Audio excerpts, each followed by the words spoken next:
This video is probably going to offend some people, but I want you to ask yourself, how did we get into the position that women are being encouraged to be masculine, to be leaders, to be conquerors, and men are being encouraged to be soft, to be followers, and to be more feminine? In the first part of this video, I'm going to give you an example that other people have used online before, but I think it's important. And then the second part of this video, I'm going to show you step by step how this has happened and why we are where we are right now. Part 1, what can we use as an example of how we got here? Look at season 24 of Survivor. This one was called Survivor 24, One World. There were 2 teams separated at the beginning by gender, males on one side, females on the other. But at the very end, there were 5 women standing and 1 woman won the entire thing. How did that happen? As you're probably well aware, women and men are different, men are stronger, and men are used to working in hierarchical situations. Women are much more communal, they're more social, and they don't push as hard to be in a hierarchy. So at the beginning of this particular season, every single challenge, the men destroyed everyone. They won everything, hands down and easily. But then there was a switch, and when everything came together and they blended the 2 tribes together, this is where the wheels came off the truck as far as social psychology is concerned. On the men's tribe, everyone knew that the alpha males, the strongest, the most aggressive, and the most athletic were in charge of everything. And from a man's perspective, that's perfectly okay. We are accustomed to being in situations where the hierarchy is like that. It's like being on a professional basketball team. Not everyone is Michael Jordan, but Michael Jordan is the captain of the team. And as long as everyone else has a role to play, no one really worries about that.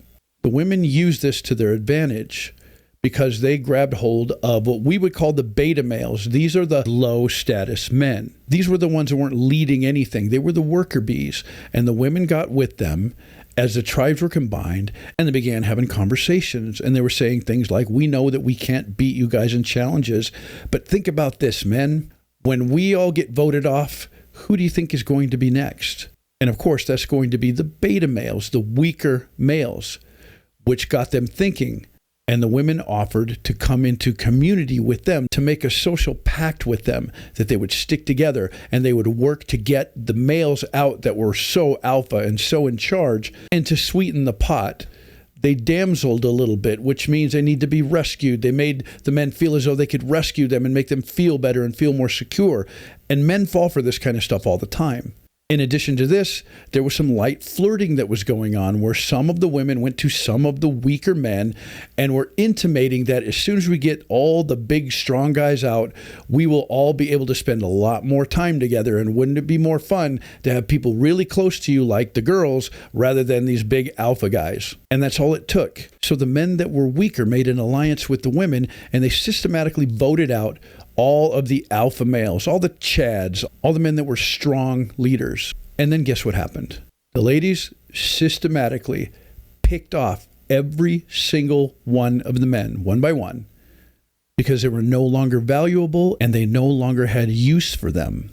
Until it got to the end, there were 5 women, and then one, of course, wins the whole thing as the champion.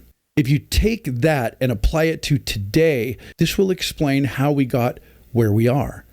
First of all, for behavioral psychology and social psychology purposes, you have to understand that men desire and fight for the attention of women. Men want women's approval. For the last couple of decades, collectively as a society, we have been voting out the alpha males from positions of authority.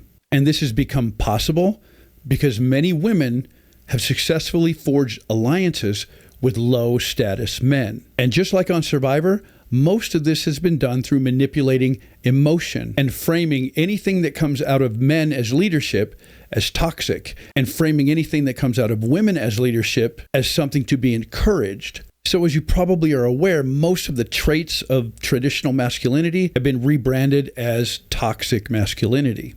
And in this cohort, young men have been raised with the notion that what makes men good has been entirely constructed by 3rd and 4th wave feminism. Think about the shaming language that is used towards boys and men. And this has given us a couple of generations of weak, easily manipulated men. So just like on the Survivor show, feminism has talked men into aligning with the feminine side against stronger males, to align with the feminist idea that traditional masculinity is not only toxic, but misogynistic. And what do the young men get for this in exchange? Female approval.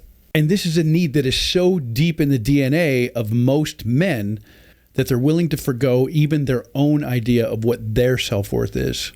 What does this do in the long term? It creates generations of less and less alpha males, which in turn creates voting blocks like on Survivor, where weak, feminized men will get together with stronger, more masculine women to systematically remove the more powerful alpha men from positions of authority. Ask yourself, why does this even happen? So you have women being encouraged to move into roles of authority. You have men being encouraged to get under them and to be quiet. This brings us to where we are today. So where does it go from here?